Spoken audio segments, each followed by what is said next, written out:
No, está bien, Ceci, no te preocupes, mientras lo tenemos ahí. Pero ustedes saben que yo veo los periódicos en mi celular, así que imagínense ver esa primera plana en lo que me abre la computadora, que es una computadora del tamaño del año del caldo, dicen en mi pueblo, o de la época de los dinosaurios. Así que se tarda, pero ya lo tenemos aquí. Afirman que pactó Bermúdez elección. Yo les decía eso, va a ser fundamental Hernán Bermúdez Requena para entender qué papel jugó el crimen organizado y si jugó alguno en en la elección de Adán Augusto Hernández como gobernador de Tabasco. Va a ser fundamental. Ya yo les decía al principio, ya hay testigos protegidos que advierten que Bermúdez Requena cobraba coimas, cobraba sobornos a la entonces grupo que controlaba el crimen organizado en Tabasco, Pelón de Playa, y que ese dinero lo inyectó a la campaña de Adán, o lo habría inyectado. ¿Es verdad o no? No lo sabemos, no lo sabemos, pero esto es interesante, eso es lo que va a salir en el juicio que eventualmente se le va a seguir. Um, Sanciona U por narco a diputada de Morena, sí, y fue alcaldesa de playas de Rosarito, allá en Tijuana, Baja California, y se llama Hilda Araceli Brown Figueredo. Ella lo niega, dicen que colaboraba con una célula del cártel Jalisco Nueva Generación, cuando era alcaldesa de Playas de Rosarito. Ahora es diputado, pero es nota de primera, claro que sí. Lo de Bermúdez, Requena les iba a decir, fíjense, Bermúdez Cuarón, pero quienes sean de Ciudad Juárez saben que de pronto se me iba a ir la idea con Jaime Bermúdez Cuarón, que es uno de los grandes maquiladores de Ciudad Juárez, un sinvergüenza, por cierto, pero de los grandes maquiladores y se apellida Bermúdez Cuarón, así que me iba a ir con la finta, pero es Bermúdez Requena, es nota de primera, va a ser por mucho tiempo. Y luego, vean, aquí cualquier periodista, cualquiera puede decir cualquier barbaridad, cualquier mentira que se le pegue la gana. Cualquier mentira que se le pegue la gana, pero si Ricardo Benjamín Salinas Pliego quiere parecerse a Trump, déjenme decirle lo que está haciendo Trump. El presidente de Donald Trump dijo que los reguladores federales deberían considerar revocar las licencias de transmisión de los presentadores de programas nocturnos que hablen negativamente. Así que Claudia puede seguir ese ejemplo de Donald Trump, que le revoquen la licencia de los canales de televisión a Salinas Pliego, que se la revoquen, pero sé que ya llegó, ya lo vi ahí en la pantalla a Norman Pearl, ¿y qué les parece si ahora vamos leyendo con Norman los periódicos, pero primero los saludamos, y ese Jaime Hernández que debe estar, o se quedó dormido, o se le fue de parranda, se le olvidó que el viernes es hoy, o está preparándose un café o está echándose la última siesta de los 10 minutos, ya saben que es peligrosísimo. Norman, ¿cómo estás? Buenos días. Hola, ¿qué tal, maestro Paco? Buenos días a la audiencia. Sí, seguramente el maestro Jaime Hernández consideró que ese es un viernes social y que por lo tanto debe de hacer cambios en su vida, ¿no? Seguramente estará llegando muy, muy pronto. Norman, la primera nota obligada, que siempre va a traer grandes, pues no sé, entre pena y un sentido de homenaje es para las víctimas del gran sismo de 1985 en la Ciudad de México. Hoy es un nuevo aniversario de conmemoración.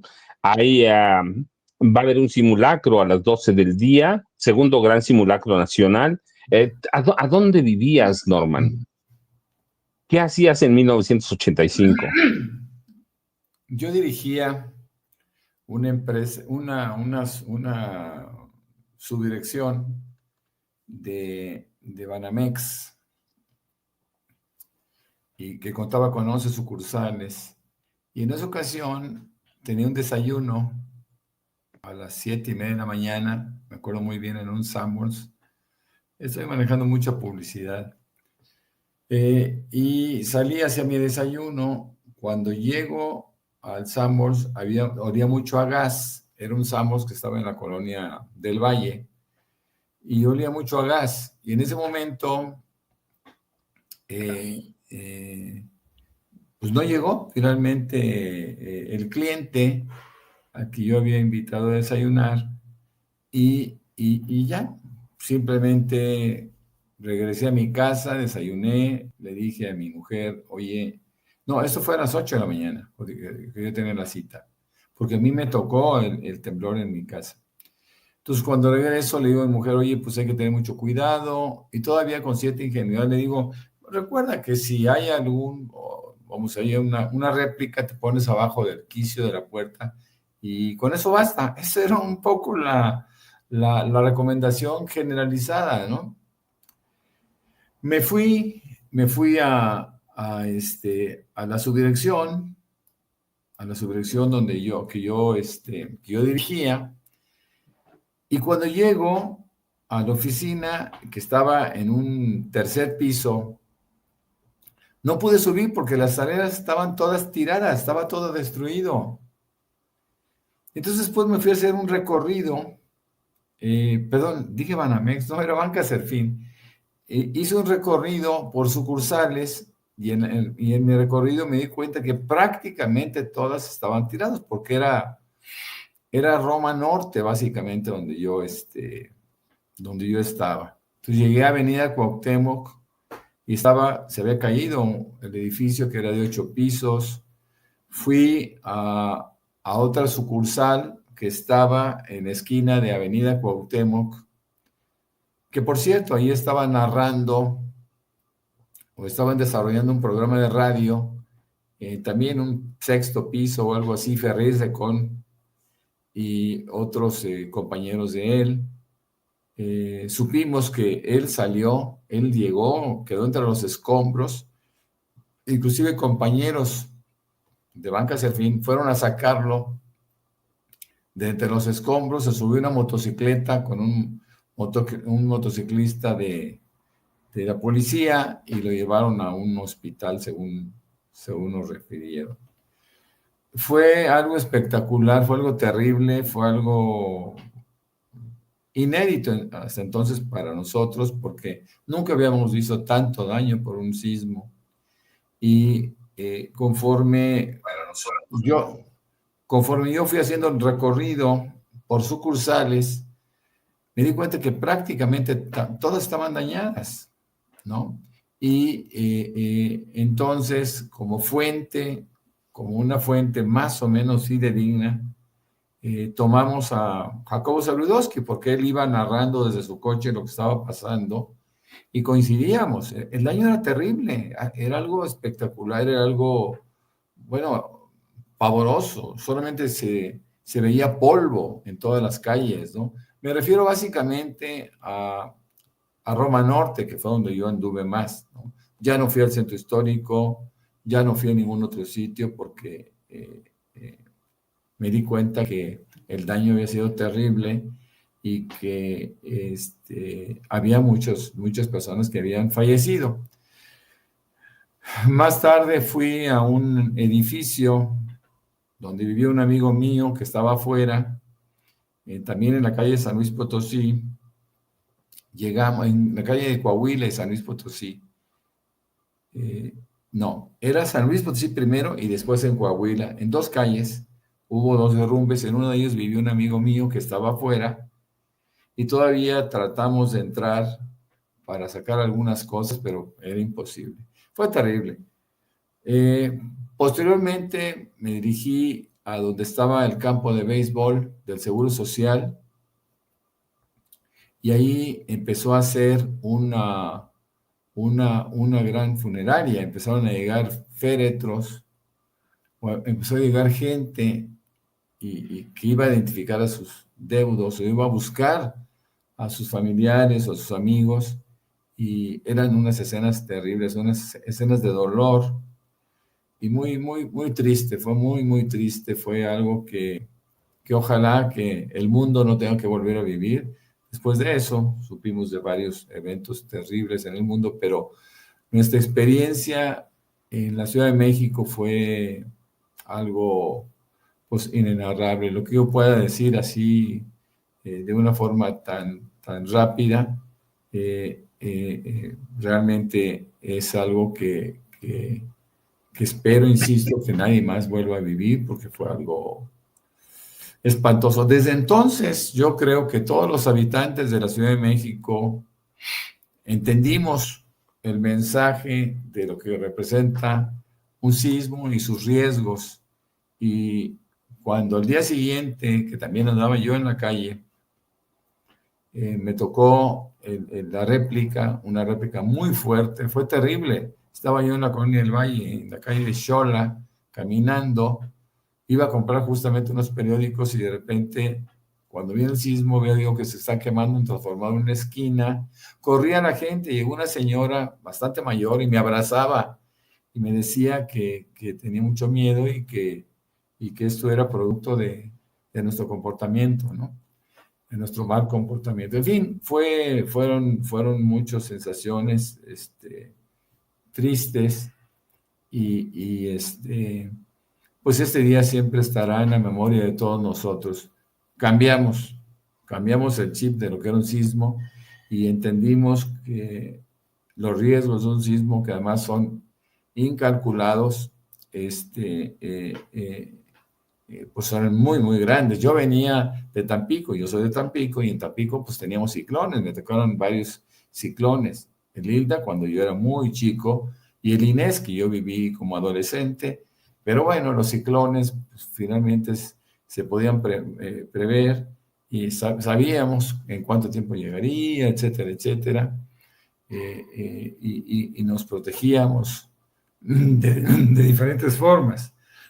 Pero el sismo no, y para mí el sismo era una cosa diferente, ¿no? Qué bueno que ahora se hacen estos ensayos, por así decirlo, en donde nos dan un poquito de tiempo para podernos poner a salvo, o por lo menos tratar de encontrar una alternativa mejor para evitar tantos daños.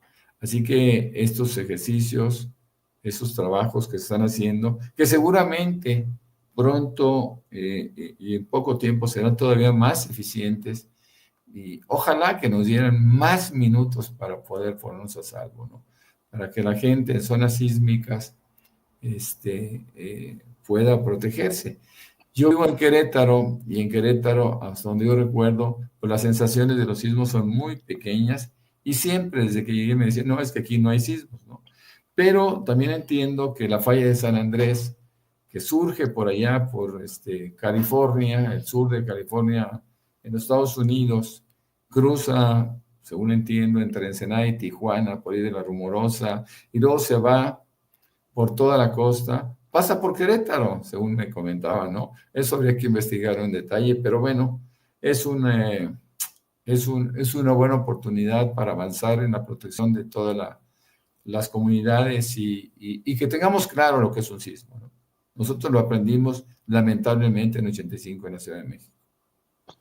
Y antes de presentarle al maestro Jaime Hernández, y de veras el único corresponsal de guerra que yo reconozco en este país, solo para recordar, 19 de septiembre de 1985, 7 de la mañana con 19 minutos. México experimentó un temblor de magnitud de 8.1, el mayor en su historia, y a lo largo de 90 segundos, más de 200 edificios se desplomaron en la Ciudad de México, causando así una tragedia en miles de familias, pero yo digo en millones, porque todo el país quedó marcado por por este gran sismo, este terremoto. Yo recuerdo mucho las crónicas y relatos que había entonces. Se afirma que en el ambiente de la capital mexicana se respiraba el olor a muerto por la cantidad de personas que quedaron atrapadas bajo los escombros, y los equipos de rescate no se daban abasto para atender todas las edificaciones colapsadas. A todos estos años de distancia, todavía no sabemos, no conocemos la cifra exacta de muertos o de víctimas mortales. Sin embargo, organizaciones de damnificados estiman el número en al menos 10,000 y unos 30,000 heridos. Sí, 7 de la mañana con 19 minutos. 19 de septiembre de 1985, una de las grandes tragedias de este país. Yo déjeme decirles nada más, como un apunte personal, porque lo investigué bien. El presidente Miguel de la Madrid Hurtado y su esposa Paloma Cordero tardaron en salir a apoyar a la población porque a la señora le daba horror, no le gustaba ver sangre, no le gustaba la pobreza. Miguel de la Madrid también odiaba la pobreza. Eso no era nuevo. En noviembre anterior, el 19 de noviembre de 84, recuerdan, hubo una gran explosión o una serie de explosiones en San Juanico, en una estación de gas de Pemex, pero en realidad se había originado en una estación de gas de Unigas, se llamaba, y hubo también miles de muertos. Desaparecieron por lo menos 6 manzanas con todos los habitantes, y la señora nunca quiso llegar a esa zona porque le daba horror a los muertos. Muchos años después de que pasó, encontré a un policía al que le ordenaron abrirle a la caravana presidencial, no el 19, sino el 20 de noviembre, después del desfile, una ruta que llevara a San Juanico, pero la advertencia de ese policía que fuera a 5 kilómetros de San Juanico, porque a la señora Paloma Cordero le daba horror ver sangre y no quería ver la pobreza. Así que por eso Miguel de la Madrid se tardó en salir. Salieron él y la señora cuando ya todo el pueblo estaba organizado. La Ciudad de México ya estaba trabajando en el rescate, y Paloma Cordero no quería salir porque le horrorizaba la pobreza de este país. Ese era Paloma Cordero y ese era Miguel de la Madrid. Ese es mi apunte, pero discúlpame Jaime Hernández por hacerte esperar tanto, pero además porque llegaste tarde. Pero, Jaime, ¿a dónde vivías el 19 de septiembre de 1985? ¿Qué recuerdos te trae? ¿Cómo vemos esta fecha, Jaime? Tú eres corresponsal de guerra, has visto el horror en en no sé en cuántos países, has visto la guerra, has visto la desolación, el olor a muerte, pero ¿qué te recuerda en México? Híjole, es que estamos hablando de 1985. Y cada vez que ocurren este tipo de cataclismos, uno recuerda vivamente dónde se encontraba, ¿no? Yo me encontraba en mi casa, vivíamos en esa época ahí en Coyoacán, en la colonia del Carmen, eh, justamente como a una cuadra de la casa de Frida Kahlo, en la calle de París vivíamos. Y a esa hora, era normal que mi mujer y yo estuviéramos ya despiertos y preparándonos para ir a trabajar, y sobre todo para llevar a la niña, a nuestra hija mayor, a la escuela. Mi hija en ese momento, digo, mi esposa en ese momento se encontraba embarazada de nuestro segundo hijo, todos esos niños, de mujeres embarazadas de 1985 se conocieron como los niños del temblor, porque desarrollaron una fobia a viajar en aviones, a subirse a juegos por ejemplo, a la montaña rusa. Fueron niños, mi hijo menor, que ahora tiene, ¿qué? Ya 40 años, pues, y que es médico psiquiatra, pues, estaba en el vientre de su madre total que por fortuna en la zona sur de la Ciudad de México no fue la destrucción tan severa como lo fue a partir, como decía bien Norman, de la Roma, de la del Valle. Y me acuerdo que ese día yo trabajaba en Excelsior y intenté comunicarme con la redacción del periódico, y me acuerdo que el periódico me dijeron: "Está todo destrozado a nuestro alrededor, sobrevivimos de milagro, el periódico está en pie". ¿Se acuerdan cuando Excelsior estaba en la esquina de Bucareli y Reforma? Lo que se conocía como la esquina de la información, pero todo alrededor estaba prácticamente hecho añicos. Como no había medio de transporte posible, me tuve que ir caminando de mi casa en Coyoacán hasta el periódico y, a lo largo del camino no iba recogiendo testimonios de la gente, de la devastación, y todo esto, visto en retrospectiva, era como un escenario distópico, ¿no? Edificios caídos, en la zona, en la Roma Norte, un desastre total, en la colonia Doctores, todo, el Hospital General se había venido abajo, y lo que más me sorprendió en esos momentos, en la primera hora de la mañana, fue la increíble solidaridad de toda la sociedad mexicana. Vecinos ayudando a sus vecinos, mucha gente vino desde distintos puntos de la ciudad y luego, recuerdo que en aquel entonces estaba, Raimundo Rivapalacio, también estaba en Excelsior, y nos fuimos en una moto a hacer un recorrido adicional y íbamos tratando de aportar información como podíamos. El único que, tuvo la ventaja comparativa de transmitir en directo se llamaba Jacobo Saludowski, que ya tenía de estos teléfonos, que podías transmitir, desde tu automóvil. Eran unos viejos teléfonos que llevaban una especie de batería pesada, pero, y yo creo que fue una de las grandes crónicas periodísticas de Jacobo Saludowski, honor al que honor merece. Jacobo habrá sido lo que habrá sido, pero era un estupendo cronista. Él iba narrando de lo que iba ocurriendo en la Ciudad de México y, poco a poco nos fuimos percatando de la dimensión de la tragedia. México se quedó incomunicado del mundo entero. Todas las comunicaciones se habían venido abajo. Todas, no había comunicación posible con el exterior. Y recuerdo mucho que ya cuando llegamos a Excelsior, el viejo edificio de Excelsior en Bucareli, los corresponsales de prensa extranjera, que estaban desesperados por enviar su información, nos pedían acceso a los únicos telex que estaban funcionando en la Ciudad de México, que eran los telex del Excelsior, y muchos corresponsales extranjeros transmitieron sus noticias desde ahí. Hubo otros colegas corresponsales, por ejemplo, había este corresponsal de la AP, no me acuerdo ahorita de su nombre, un corresponsal ya legendario, que era muy conocido entre el medio periodístico. Se puso de acuerdo con otros colegas de otros medios y entre todos alquilaron un vuelo charter para llevar imágenes, porque no había posibilidades de transmitir las imágenes de la devastación.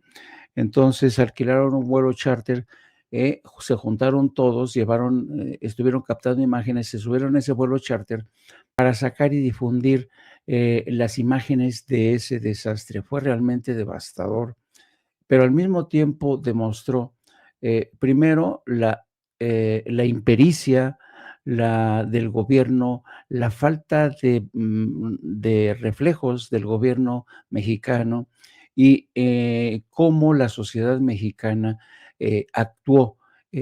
Fue cuando yo creo que fue el gran despertar de la sociedad civil mexicana, cuando se dio cuenta que el gobierno los había abandonado a su suerte, cuando la sociedad civil despertó y dijo: El gobierno no va a venir a salvarnos, tenemos que rascarnos con nuestras propias uñas". Fue ahí donde nació, desde mi punto de vista, la conciencia de un movimiento social imperecedero, que poco a poco fue cobrando conciencia política, fue cobrando músculo. Fue un fenómeno muy interesante. Y ahí también nace, mira qué bonito, nace el movimiento de los topos, que encabezaba el famoso Chino Mendoza. El Chino Mendoza y con su grupo de topos, les decían los topos, los bautizaron como los topos porque la habilidad que tenían para meterse entre los escombros y rescatar a seres humanos o cuerpos, los hizo internacionalmente famosos. Yo estuve con ellos trabajando como periodista, y quién me diría que muchos años después, cuando el gran tsunami de Banda Aceh en Indonesia y en Phuket en Tailandia, donde me trasladé a cubrir aquel cataclismo, me volví a encontrar a los topos cubriendo ¿se acuerdan de ese tsunami devastador en Indonesia? Que yo nunca había visto una devastación como la que se produjo en Indonesia y en Tailandia. Y ahí me volví a reencontrar con los topos que llegaron para prácticamente ayudar a la población civil. Así es que yo creo que el 19 de septiembre, hace 40 años, me queda en la memoria, en la retina de muchos de nosotros, marca, desde mi punto de vista, un punto de inflexión en el despertar social de una sociedad que se vio por primera vez solos ante una tragedia. Y yo me pregunto, ¿habría ocurrido lo mismo si tuviéramos como gobierno al actual 4T? El ejército mexicano se hubieran quedado, como ocurrió en aquel momento, como papanatas paralizados, sin saber qué hacer. Yo estoy seguro que no. El ejército mexicano hoy es uno de los ejércitos más profesionales que se han especializado precisamente en el auxilio a zonas de desastre. Y no me como más el tiempo, querido amigo. Muy buenos días, querido Norman Perry, querido Paco. Solamente una queja. Me estaban difamando porque estaban diciendo que me estaba dormido. No, señores, me estaba preparando un cafecito. No, Jaime, no te difamamos, ni hablamos más de ti. Bueno, sí hablamos, pero poquito, pero es viernes y se vale. El cuerpo lo sabe. Pero no se vayan, por favor. Las imágenes que estábamos viendo son de la plancha de la Plaza de la Constitución, del Zócalo, para que sigamos, ¿qué les parece? Aquí en vivo, el izamiento de bandera a media esta en memoria de las víctimas de los sismos de 1985 y sí, y claro, el de 2017 también. Es el asta bandera de la Plaza de la Constitución que va a encabezar la presidenta Claudia Sheinbaum Pardo. Así que podemos seguirlo, luego le paramos tantito, cuando termine, le seguimos, ¿qué les parece? Hasta que empiece la mañanera, pero no te difamamos, Jaime. Bueno, aquí lo podemos seguir, ¿qué les parece? La verdad es que luego, no sé si vamos a escuchar audio.